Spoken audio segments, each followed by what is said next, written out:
Dust clouds followed Beth's pickup truck as she drove up the dirt road to her ranch house. The sun was setting behind the Montana mountains, painting the sky orange and red. She was tired and hungry after spending all day fixing broken fences and chasing cattle that had wandered too far from the pasture. All she wanted was a hot shower and maybe some leftover soup from yesterday. Beth parked her truck next to the porch and grabbed her hat from the passenger seat. The ranch had been her whole life for 30 years, ever since her parents died in that car accident. She never married, never had kids. The cattle and horses were her family now. Sometimes she wondered if she had made the right choice, staying here alone instead of moving to the city like her friends had done. She walked up the wooden steps, her boots making loud sounds on the old boards. The screen door squeaked as she opened it. Beth kicked off her boots and walked into the living room, ready to collapse on her favorite couch and rest her aching feet. But something was already on her couch. Beth stopped walking and stared.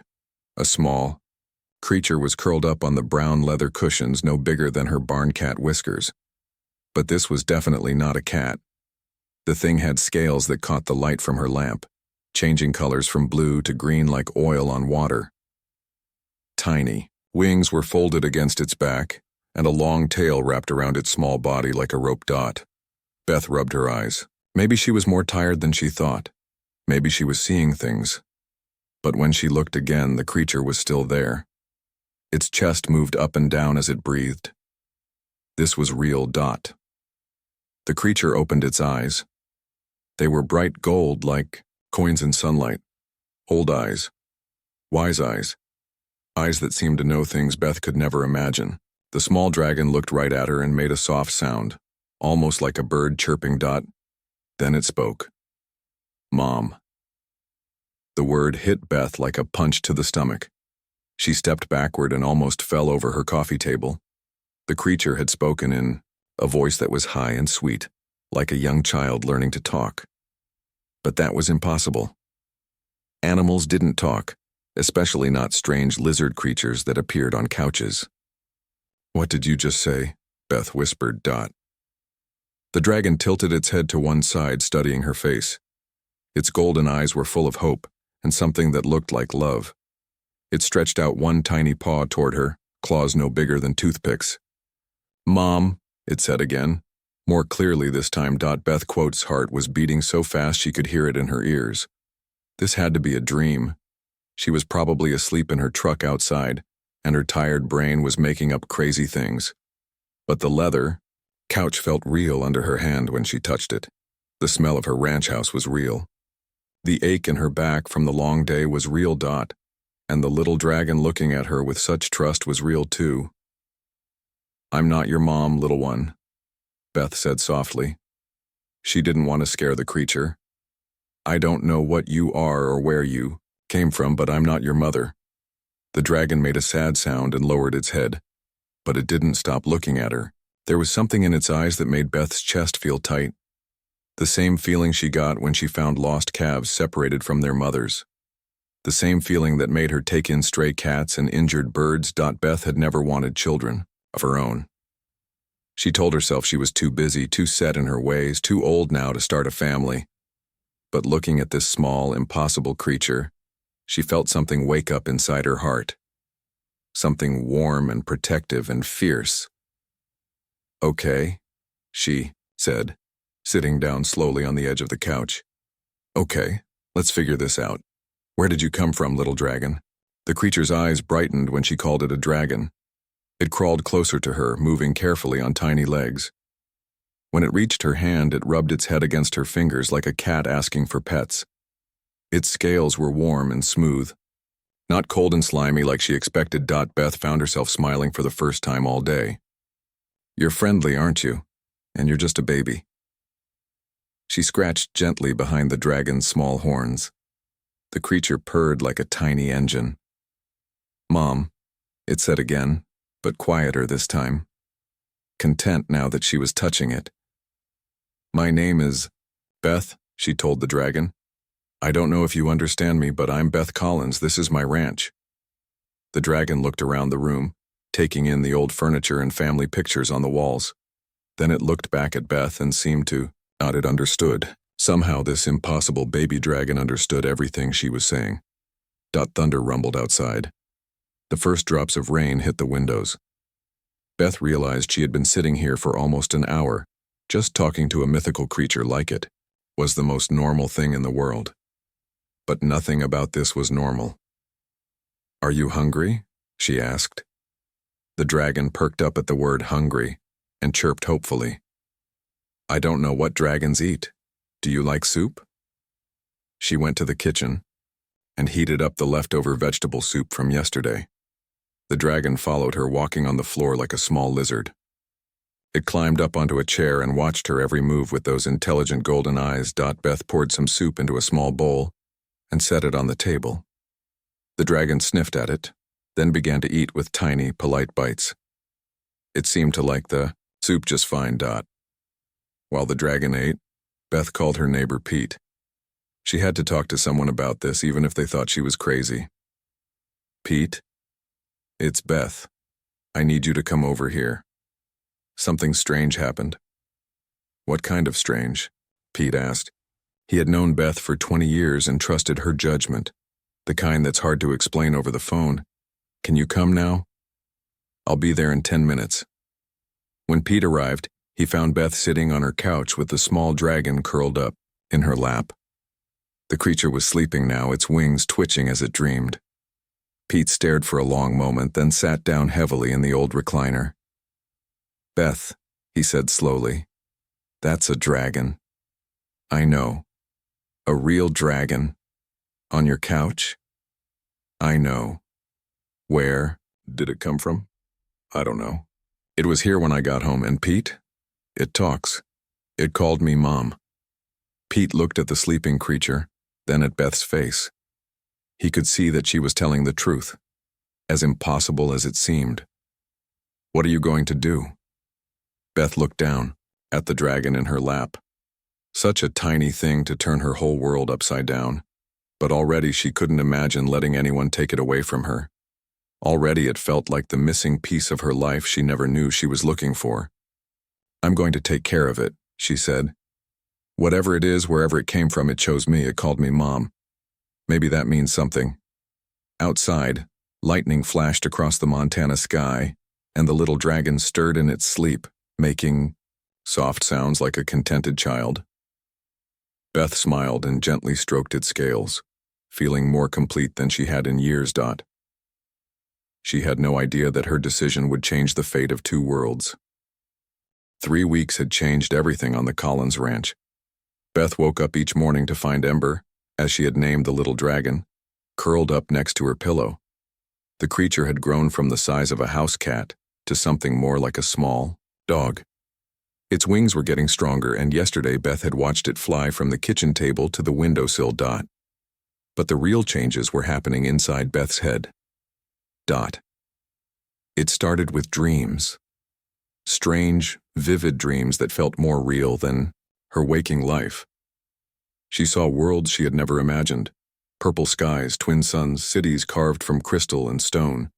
She flew through starfields on the back of massive dragons, their wings cutting through space itself.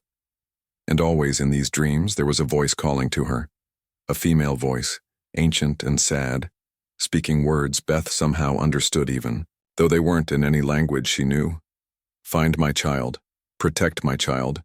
You are the bridge between worlds." Beth told herself they were just dreams brought on by the stress of hiding Ember from the world.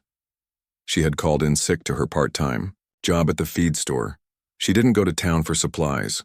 She kept the curtains closed and told Pete to spread word that she had the flu and didn't want visitors. But the dreams kept coming, and each one felt more real than the last. This morning was different. Beth woke up and found Ember sitting by the window staring out at the mountains. The dragon had grown again overnight. Its scales were darker now, more blue than green, and small horns were beginning to sprout from its head. "Good morning, little one," Beth said, sitting up in bed. Ember turned to look at her, and suddenly Beth's mind was filled with images. Not a dream this time, but something happening right now while she was awake. She saw herself through Ember's eyes, a middle-aged woman with graying brown hair and kind eyes. But there was something else in the image, something that glowed around Beth like a soft light dot. Then the images changed. Beth saw a vast world covered in mountains and forests. Dragons filled the sky, some as large as airplanes, others small and quick like hummingbirds. On the ground, people lived in harmony with the great creatures. Not exactly people, Beth realized, but close enough. They looked human, but taller, with eyes that held flecks of gold like ember S. The scene shifted again. Now Beth saw destruction. Fire falling from the sky.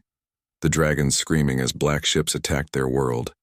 The golden-eyed people running, trying to save their dragon partners.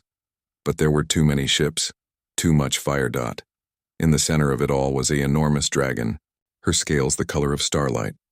This was a queen, Beth knew somehow. The mother of all dragons on this world. The queen was dying, pierced by weapons Beth couldn't understand. But with her last breath, she was doing something impossible. She was reaching across space itself, sending her children to safety. And one of those children had come to Beth. The images faded, leaving Beth gasping on her bed. Ember climbed up beside her and nuzzled her hand with his growing snout. That was your world, Beth whispered. That was your mother. Ember made a sound that was part purr, part sorrow.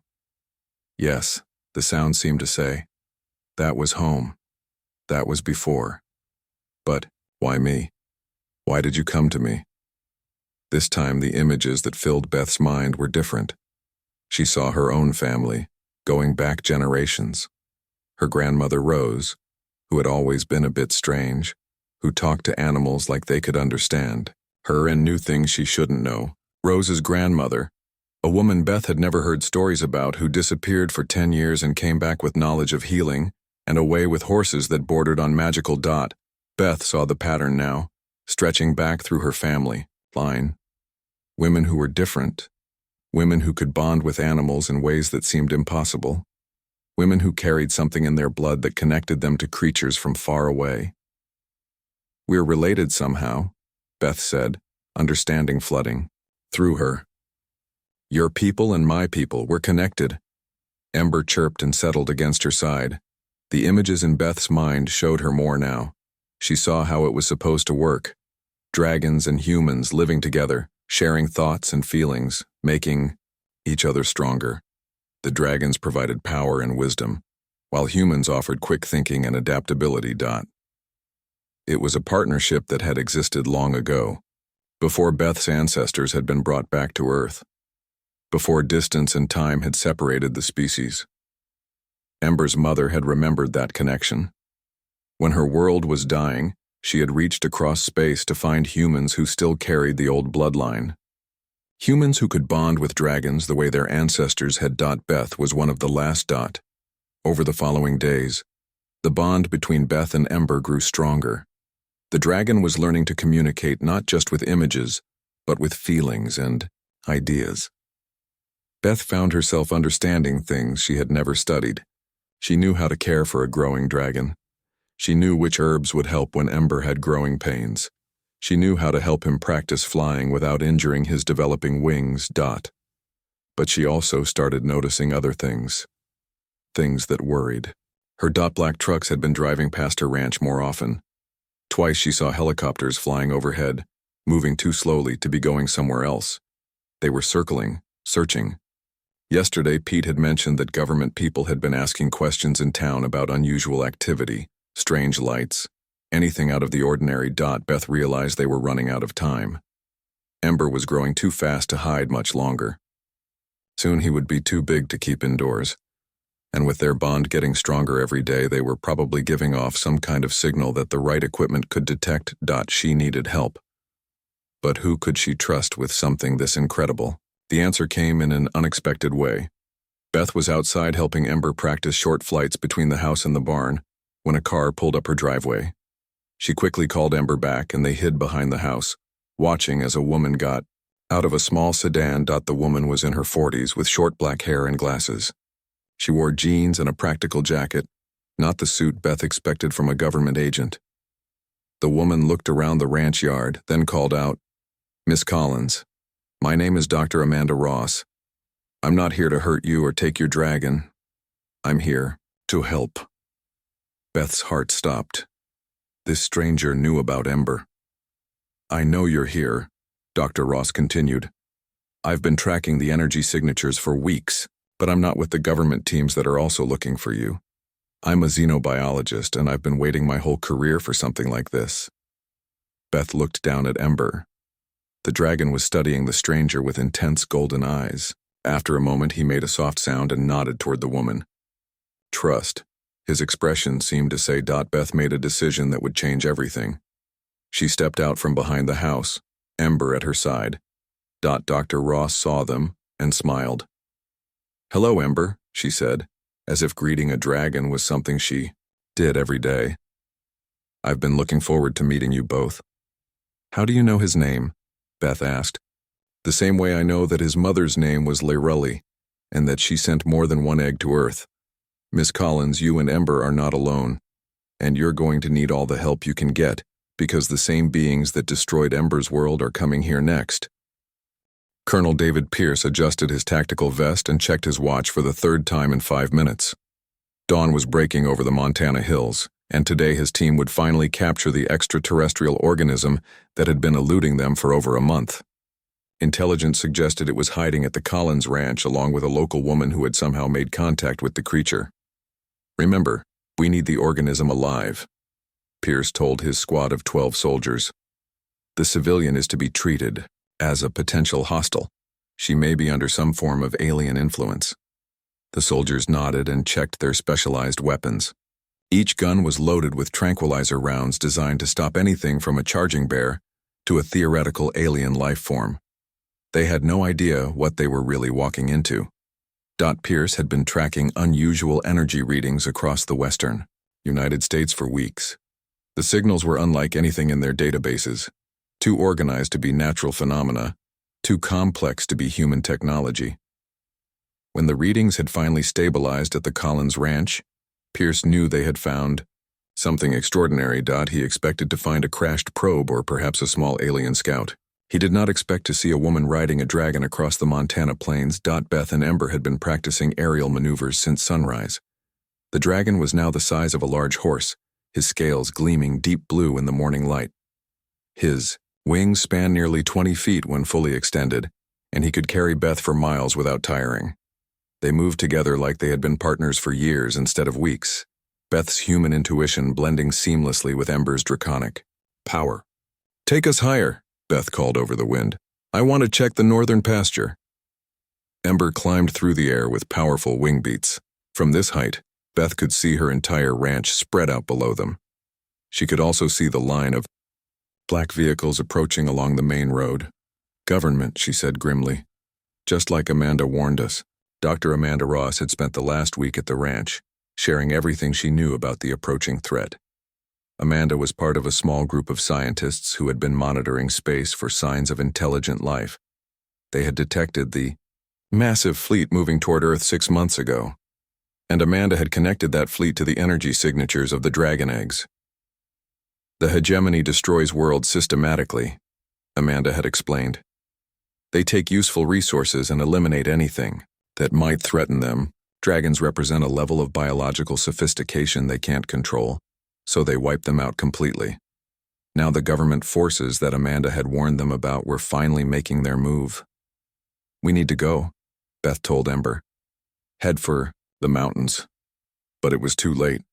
More vehicles were approaching from the east and west, cutting off their escape routes. Pierce's team had planned this operation carefully, using satellite imagery to predict the best flight paths and setting up a trap. Ember sensed Beth's tension and banked sharply toward the south. Maybe they could outrun the ground forces and disappear into the vast wilderness. But as they turned, helicopters rose from behind the hills, closing in from all directions. This is Colonel Pierce with the U.S. Space Command, a voice boomed from speakers on one of the helicopters. Land immediately and surrender. We will not harm you or your companion if you cooperate. Beth laughed bitterly. They have no idea what Ember really is, she muttered. They think he's just some kind of exotic pet. She was wrong about that. Pierce might not understand the full scope of what he was facing, but he recognized a weapons-grade organism when he saw one. The dragon's energy output was off the charts, and its flight capabilities exceeded anything in the military's arsenal. If they could capture and study it, the technological advances would revolutionize warfare. "Take the shot," Pierce ordered, as Ember refused to land. "Tranquilize them both." The specialized rifles fired in unison. Most of the darts went wide, but one found its mark in Ember's left wing. The dragon roared in pain and anger, a sound that shattered windows in the ranch, house below, and sent the helicopter's instruments crazy with feedback. That was when Pierce realized his first mistake. This wasn't just an animal. This was an intelligent being, and it was furious. Ember Quota's roar was also a signal. The bond between him and Beth exploded into full battle mode, their minds linking completely for the first time. Beth suddenly had access to all of Ember's senses and instincts, while Ember gained her strategic thinking and knowledge of human tactics. They moved as one being with two bodies, dodging between helicopters with impossible precision. Beth guided, them using her knowledge of the terrain while Ember provided the power and speed. When one helicopter got too close, Ember breathed a stream of superheated plasma that sent it spinning away with melted rotor blades. "Jesus Christ," one of the pilots radioed, "this thing is shooting fire." Pierce watched in amazement as the dragon and rider performed maneuvers that defied everything he knew about aerodynamics. They weren't just flying together. They were flying as a single entity, anticipating each other's moves perfectly. "All units, fall back and regroup," Pierce ordered. "We're dealing with something beyond our current parameters." But Beth and Ember weren't done. The tranquilizer dart was making Ember dizzy, and they both knew more ground forces were moving to surround the ranch. They needed to send a message that would make the military think twice about pursuing them. Ember dove toward the lead helicopter, not to attack it, but to land on it. His claws found purchase on the aircraft's landing skids, and suddenly he was hanging beneath the helicopter like an enormous, very unhappy passenger. The pilot fought to control his aircraft as Ember's weight threw off the balance.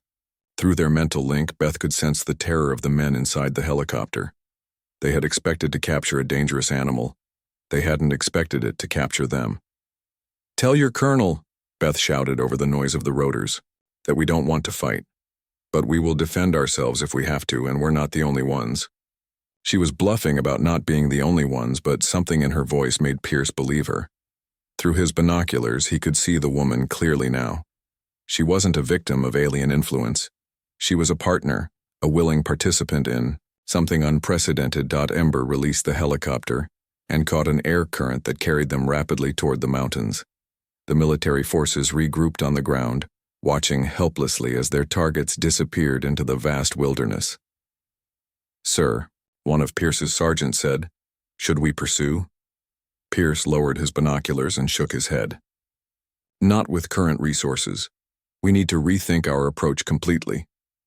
He had spent his career dealing with conventional threats, but this was something entirely new.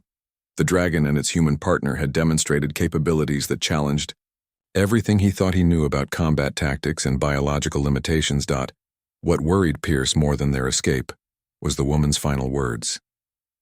"We're not the only ones. If there were more creatures like this dragon, if more humans had formed similar partnerships, then the implications for global security were staggering." As his team packed up their equipment, Pierce was already planning his next move. This operation had failed, but it had also provided valuable intelligence. The creature and its human were not invincible. They could be hurt, they could be surprised, and they obviously cared about protecting civilian populations. Next time, Pierce would be better prepared. Next time, he would bring the kind of firepower that could level mountains. What Pierce didn't know was that Beth and Ember were already 3 steps ahead of him. During their weeks of bonding, Ember had shared more than just memories of his destroyed homeworld. He had also shared tactical knowledge from a species that had survived galactic warfare for millions of years. The human military might adapt their strategies, but dragons had been adapting to new threats since before humans existed.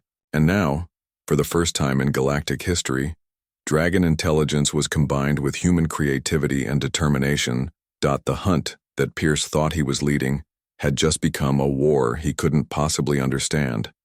And somewhere in the Montana wilderness, a cowgirl and her dragon were preparing to teach Earth how to fight back against threats that came from the stars. Deep in the Rocky Mountains, Beth sat beside a small campfire watching Ember hunt mountain goats. The dragon had grown to the size of a small airplane over the past 2 weeks, his hunting skills sharpening along with his size. They had been living rough since escaping the government forces, hiding in caves and abandoned mining camps while trying to figure out their next move. Beth's satellite phone buzzed with an encrypted message from Amanda. The scientist had managed to stay in contact even while the military searched for them. Today's message was different from the usual updates about government activity. Found others. Meet at Devil's Canyon tomorrow noon. Trust the people I bring. Others. Beth felt a mix of hope and worry.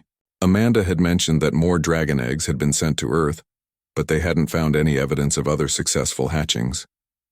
If Amanda had really found more dragon-human pairs, it could change everything. If she was walking into a trap, it could end everything. Ember returned from his hunt carrying 2 mountain goats, enough food for both of them for several days. The dragon had learned to cook his own meat with controlled bursts of flame, while Beth made do with portable camping supplies. Amanda wants us to meet some people tomorrow, Beth told him as they ate. She says she found others like us. Ember's golden eyes brightened. Through their mental connection, Beth felt his excitement mixed with caution. He wanted to find others, of his kind, but the memory of the government attack made him wary of trusting new people. The next day they flew carefully toward Devil's Canyon, staying low and watching for aircraft.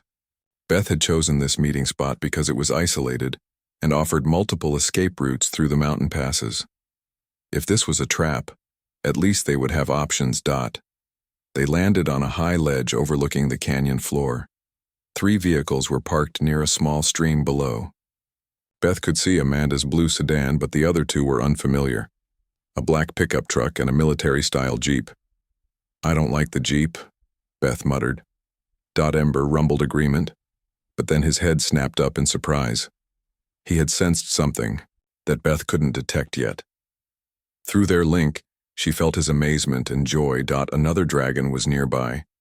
A shadow passed overhead as a second dragon landed on the opposite side of the canyon. This one was smaller than Ember, more slender, with scales that shifted from silver to pale green in the sunlight. On its back sat a young Latino man in his 20s, wearing a military uniform that Beth didn't recognize. The man waved at them and called out, "Beth Collins? I'm Captain Sam Rodriguez, retired Air Force. Amanda told me about you and Ember." Beth felt some of her tension ease. If this was a trap, they wouldn't have brought another dragon into it. She signaled for Ember to fly down to the canyon floor where Amanda was waiting with 2 other people. "Beth, thank God you're safe," Amanda said, hurrying over as they landed. "I want you to meet some friends. This is Lucy Chang and this is your brother Danny." Beth stared at the man standing beside Amanda's car. It had been 5 years since she had spoken to her younger brother. Danny looked older, more serious, but it was definitely him. He wore civilian clothes now, but something about his posture suggested military training. "Hello, sis," Danny said quietly. "We need to talk." The reunion was awkward but emotional. Danny explained that he had been recruited by a secret government organization that monitored potential extraterrestrial threats. When dragons started appearing on satellite imagery, his handlers had realized that his sister might be involved. "I've been trying to protect you from the inside," Danny said as they sat around Amanda's portable camp stove. "But there are factions in the government that want to capture and weaponize the dragons. Others want to kill them as potential threats. Very few people understand what we're really dealing with." Lucy Chang, a computer specialist with short black hair and intense brown eyes, had been monitoring satellite communications and internet chatter. "The energy signatures are getting stronger," she reported. "Not just from Earth-based dragons, but from space. Something big is coming toward our solar system." Sam's dragon, who he had named Luna, was communicating with Ember in ways that Beth couldn't fully understand. The 2 dragons touched noses and made sounds that seemed like a complex conversation. Through her link with Ember, Beth caught fragments of shared memories and emotions. Luna hatched 3 months ago in New Mexico, Sam explained. Her human partner was a Navajo medicine woman who died of old age just 2 days after Luna was born. I found them both at a reservation where I was visiting family. Luna was grief-stricken and alone until I managed to bond with her. How many more are out there? Beth asked. Amanda consulted her tablet computer.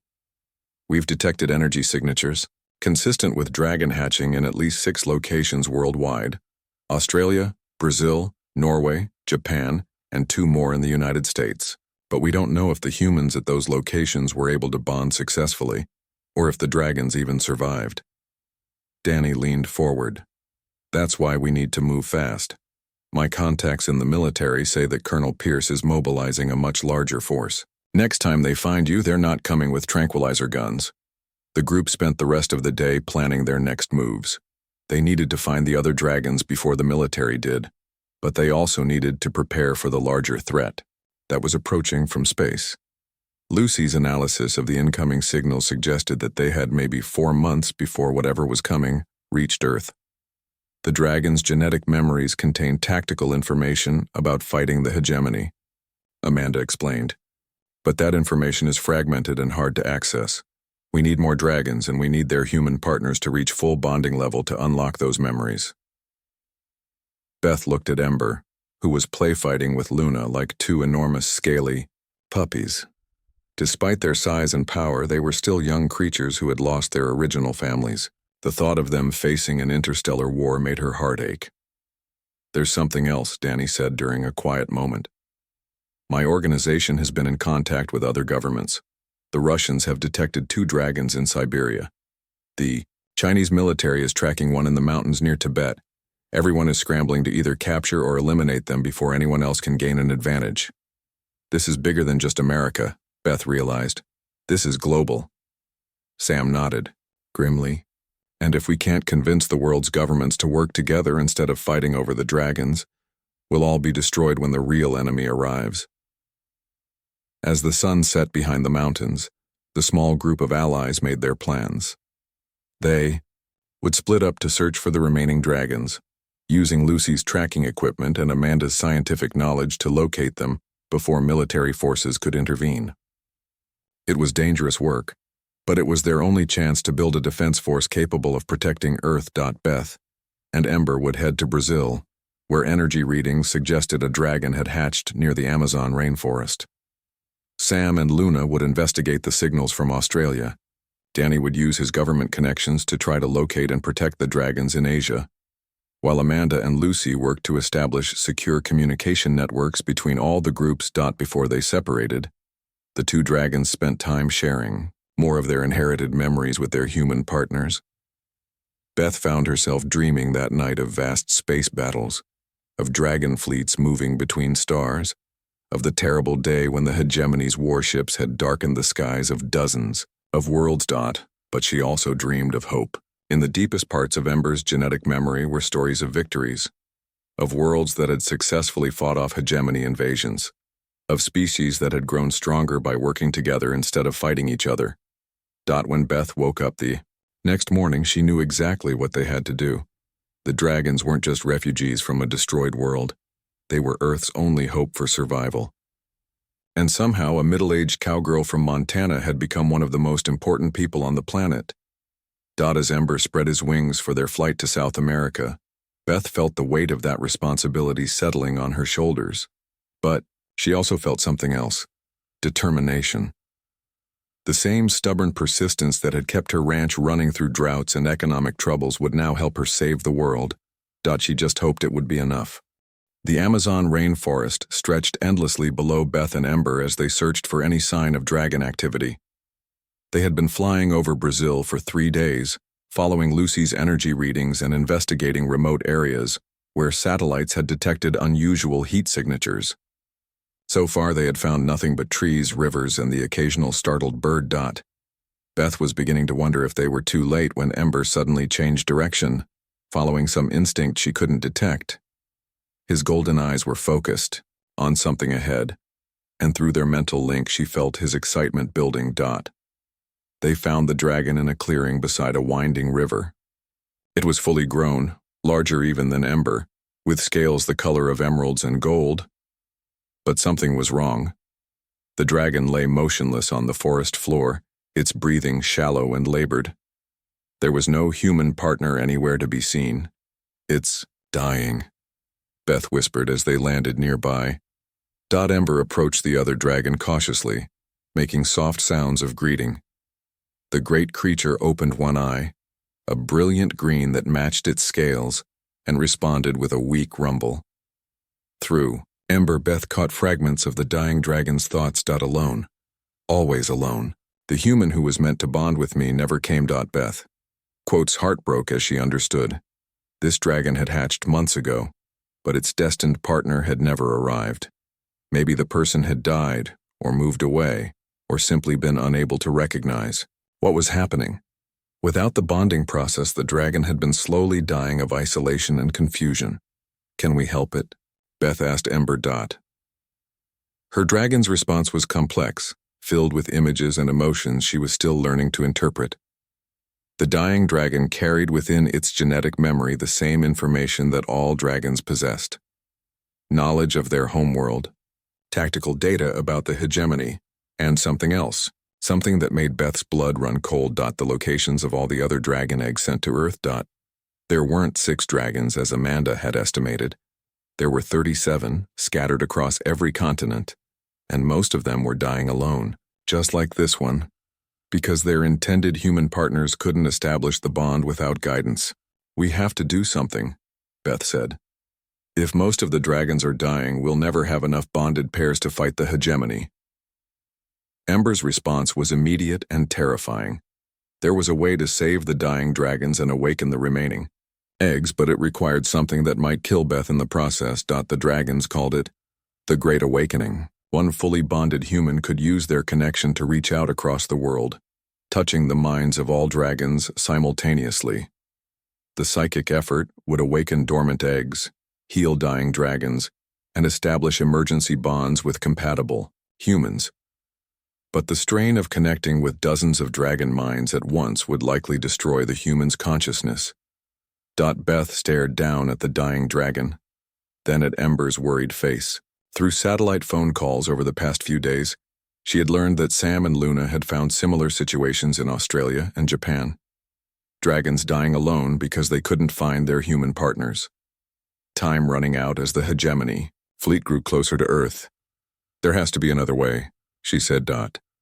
But even as she spoke, Beth felt something changing inside her. The constant bonding with Ember over the past months had been altering her on a genetic level. She was becoming something new, something that her grandmother Rose had started to become decades ago before distance and time had interrupted the process. She was becoming a bridge.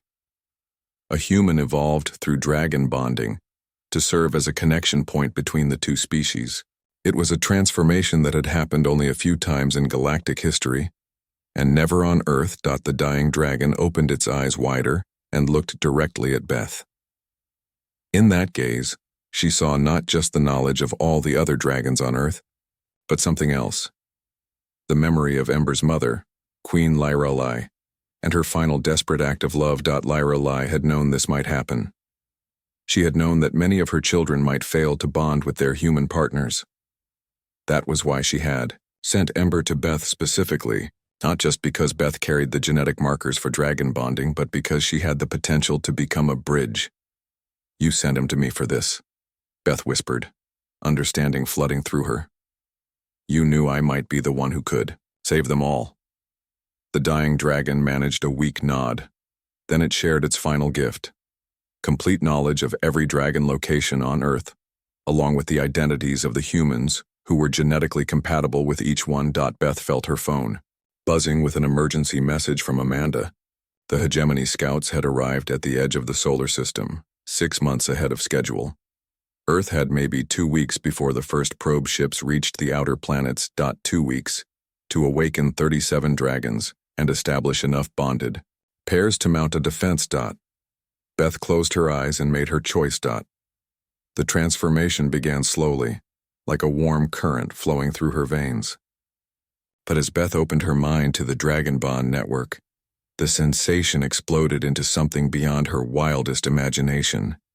She could feel every dragon on Earth, from the dying ones like the creature before her, to the eggs still waiting to hatch. In Norway, a dragon egg cracked open in response to her mental call, and a confused teenager named Eric suddenly found himself face to face with his destined partner. In Australia, Sam felt Luna's excitement as 2 more dragons responded to the awakening signal. In Russia, twin dragons that had been sleeping in Siberian caves stretched their wings and began searching for their human bonds. But the effort was enormous. Beth felt her consciousness stretching across continents, touching minds both human and dragon, facilitating connections that should have taken weeks or months to develop naturally. Her body remained in the Amazon clearing, but her mind was everywhere at once. Ember stayed close beside her, sharing his strength through their bond and anchoring her to her physical form. Without him, Beth knew she would have been lost in the psychic network, her consciousness scattered across dozens of dragon minds. Through the global network, Beth could feel the first successful emergency bonds forming. A marine biologist in Japan suddenly found herself connected to a sea-dwelling dragon that had been hiding in the deep ocean trenches. A park ranger in Yellowstone discovered that the unusual wildlife activity he had been investigating was actually a dragon waiting patiently for him to understand. Each new bond made the network stronger, and Beth found that instead of draining her, the connections were feeding power back to her. She was becoming something unprecedented. Not just a bridge between human and dragon, but a living coordinator for an entire species partnership. The dying dragon in front of her stirred as healing energy flowed through the network. Its eyes brightened, and Beth sensed its amazement as it felt the presence of dozens of other dragons for the first time since hatching. When the Great Awakening was complete, Beth opened her eyes to find herself fundamentally changed. She was still recognizably human, but there was something different in her eyes now. A depth that spoke of minds touched and bonds forged across impossible distances. "How do you feel?" Ember asked, his voice clear in her mind for the first time. "Different," Beth replied, surprised to find she could speak telepathically now. "Stronger. Like I'm connected to something much larger than myself." Her phone was ringing constantly with calls from Amanda, Lucy, and Sam. All across the world, dragon-human pairs were emerging from hiding, no longer isolated and confused, but part of a coordinated network of defenders. The first hegemony scout ships would arrive in 12 days, but Earth would be ready for them with something the galactic conquerors had never encountered before. A planet-wide alliance of bonded pairs, coordinated by a human who had evolved beyond the limitations of her original species. Beth looked at the now healthy dragon before her, then at Ember, then up at the sky where enemy ships were approaching through the darkness of space. "Let's go home," she told Ember. "We have a world to defend." As they took to the sky above the Amazon, Beth felt the mental presence of 36 other dragon rider pairs around the world. Each pair was unique. Each brought different skills and perspectives to their partnership. But all of them were connected, through her, united by bonds that transcended species and distance. The hegemony was about to learn what happened when they tried to destroy a world protected by dragons and defended by humans. They were about to discover that some partnerships were stronger than any force in the galaxy. And leading that defense would be a cowgirl from Montana who had chosen to risk everything to save creatures she barely understood, and who had become something entirely new in the process. The bridge between worlds. The first dragon mother. The woman who would teach the galaxy that humanity's greatest strength wasn't their technology or their weapons, but their ability to form bonds that made both species stronger than they could ever be alone.